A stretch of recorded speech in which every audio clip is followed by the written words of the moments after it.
یہ ہندوستان میں سنیے دھیان سے، ہمارے ہمسایہ ملک میں بچوں نے قبر کا مذاق اڑایا، قبر کے عذاب کا مذاق اڑایا، بیچ میں میوزک چلایا، یوٹیوبروں نے کلپ بنانے کی خاطر کہا قبر کا عذاب نہیں، یہ قبر کا عذاب مسلمان کہتے ہیں۔ اس نے قبر کے عذاب کا مذاق اڑایا، قبر کے مذاق اڑانے والوں نے پھر دیکھا اللہ نے کیا قدرت کا منظر پیش کیا۔ وہ قبرستان میں جب گئے، قبر کھودی، بیچ میں میوزک لگایا، ڈانس کیا، نہ جی ان کے پیاروں نے پیپ لگائے آکسیجن کے لیے، اندر ہوا جاتی رہے، بارش آئی، بارش کا پانی بھی بیچ میں گیا، کرنٹ والی تاریں ہاتھ میں پکڑی ہوئی، آکسیجن ختم ہو گیا، آخر ہاسپیٹل میں پڑے ہیں۔ میں دنیا والوں کو پیغام دیتا ہوں، وہ یوٹیوبروں، ہر چیز ڈالر نہیں، کسی کے مذہب کا مذاق مت اڑانا، یہ قبر کا عذاب برحق ہے۔ الحاکم التکاثر حتی زرتم المقابر کلا سوف تعلمون ثم کلا سوف تعلمون۔ اللہ پاک دا قرآن کہندا ہے ثم کلا سوف تعلمون۔ لوگوں قرآن کہتا منہا خلقناکم وفیہا نعیدکم ومنہا نخرجکم تارۃ اخری۔ اس مٹی جو بنے ہیں، مٹی جو ٹھانا ہے، مٹی جو اللہ پاک نے تینوں بنایا ہے، مٹی جی تینوں اللہ نے لے جانا ہے، اس مٹی جو ٹھانا ہے۔ قبر کا مذاق کبھی مت کرنا، قبر کے اوپر سے مت گزرا کریں، قبر کو پتھر سے مت بنایا کریں، قبر کو کچا رہنے دیا کریں، قبر میں گزرگاہ نہ بنایا کرو۔ قبرستان سے جب بھی گزرو، قبرستان کو بھی رو سواری لے کر نہ گزرو، موٹر سائیکل قبرستان سے لے کر نہ گزرو، بائک لے کر کبھی نہ گزرو، کار لے کر کبھی نہ گزرو۔ قبرستان کی چار دیواری ہونی چاہیے، اس میں جانور کوئی بھی لے کر نہ جایا کرو۔ قبرستان میں نہ جانور کی چراگاہ ہے، قبرستان تو عبرتگاہ ہے۔ اے ٹھیر مٹی دے اچیرے نے اد تھلے بس دے کیڑے نے۔ عیدوں بعد میں جڑا جمعہ پڑھانا ہے، اس سے موضوع تے پڑھاواں گا، جڑا اگلے مہینے دا دوسرا جمعہ ہے، قبر دیاں کنداں بیان کراں گا۔ یہ لوگ قبر کا مذاق اڑانے لگ پڑے، وہ تمہیں شرم آنی چاہیے۔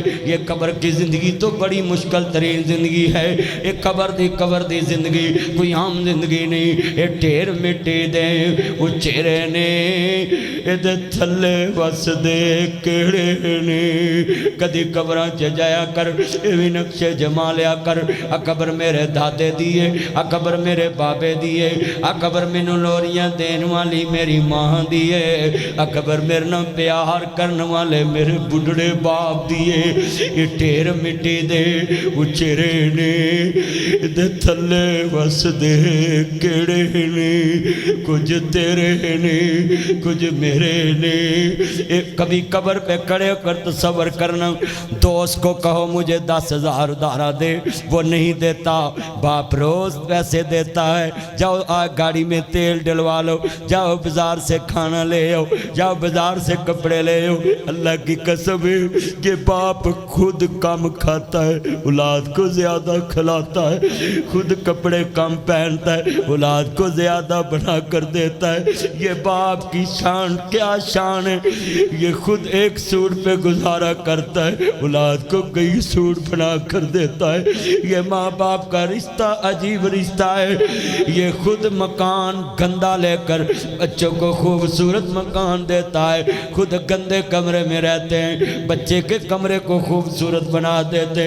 ہاتھ جوڑ دیتا ہوں اس جمعے میں، خدا کے لیے ان باپ کا ماتھا چوما کرو، گھر میں جاؤ اپنے بابا کے ہاتھ چوم لیا کرو۔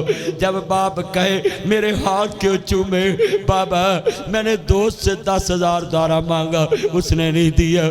بابا تم کتنے عظیم ہو، کروڑوں کی رجسٹری مجھے دے دیے،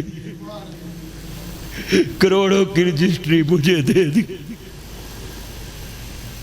اس سے سخی رشتہ دنیا میں کیا ہے؟ باپ سے زیادہ سخی رشتہ دنیا میں کون سا ہے؟ کروڑوں کی جائیداد، کروڑوں کی جائیداد، یہ کروڑوں کی جائیداد اپنے بچے کو دیکھ کر بھی کہتا ہے میں خوش ہوں، اپنی بادشاہی اولاد کو دیکھ کر کہتا میں خوش ہوں۔ اور تم نے اپنے باپ کو فقیر بنانے میں دیر بھی نہیں کی، گھر میں فقیر بنا دیا تم نے۔ بابا تم دودھ لے کر آنا، تمہیں شرم نہیں آئی؟ میں تمہیں 1 کروڑ کی رجسٹری دوں اور تم مجھے کہو وہاں سے مدنی صاحب دودھ لے کر آؤ.